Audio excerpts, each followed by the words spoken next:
तो डॉक्टर साहब, जो मरीज़ों में रीढ़ की हड्डी की नस दब जाती है और उसके बाद उनके हाथ पैरों में जो सुन्नपन बढ़ जाता है या शुरू हो जाता है, तो इसका कैसे इलाज संभव है? तो आपका प्रश्न बहुत सही है। रीढ़ की हड्डी में जो नसें दबती हैं उसकी वजह से जो हाथ पैर सुन्न उठते हैं, उसके पीछे सिर्फ कारण होता है कि जैसे कि हमारी स्पाइन है, ये देखिए एक मॉडल हमारे पास रखा है ये इत्तेफाक से, ये मान के चलिए जो हमारी वर्टिब्राज हैं, हार्ट डिस्क के बगल में एक ये नर्व निकल रही है। ये जो नर्व होती है ये कंप्रेस होने की वजह से एक तो ब्लड का फ्लो नहीं होता है, दूसरा सेंसेशंस का फ्लो होना बंद हो जाता है। यानी कि जो एंडिंग पॉइंट है, नर्व का जो एंडिंग पॉइंट है, वहाँ से जो सेंसेशन हमारे ब्रेन तक जाना चाहिए उसमें रुकावट आ जाती है और सेंसेशन के ट्रांसपोर्टेशन में रुकावट आ जाती है, इसलिए वहाँ पे सुन्नपन पैदा होता है या नंबनेस पैदा होती है। अब ट्रांसपोर्टेशन कंप्लीट करने के लिए चाहिए कि हम उस नस को फ्री करें। जब तक उस नस को हम फ्री नहीं करेंगे तब तक तो वो ठीक होगा नहीं। यदि बात दवाइयों की आती है तो सामान्य तौर पे मैं एक दवाई आप लोगों को बताना चाहूँगा।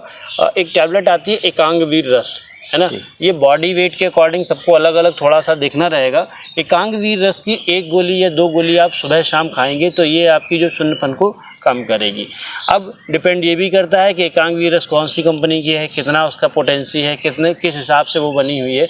तो इसके लिए मैं ये कहूँगा कि आप अपने नज़दीकी डॉक्टर से सोच समझ के दवा लें, क्योंकि यदि दवा है तो उसके इफ़ेक्ट हैं, साइड इफ़ेक्ट हैं। ज़्यादा लेंगे तो नुकसान करेगी। लोग कहते हैं आयुर्वेद नुकसान नहीं करता है, आप ज़्यादा चपाती खा लेते तो क्या नुकसान नहीं करती? फूड पॉइजनिंग होती है ना। तो इसका मतलब है कि दवाई को बहुत सोच समझ के लेना है। ये नहीं कि हम गए मेडिकल स्टोर से लिया, 4 गोली खाने लगी फिर बीमार हो गए, नहीं।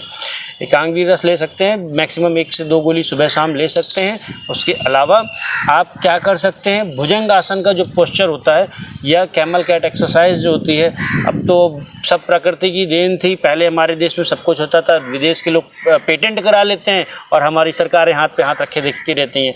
खैर, कैमल कैट एक्सरसाइज करें, भुजंग आसन करें, इससे आपके सुन्नपन में बहुत आराम मिलता है।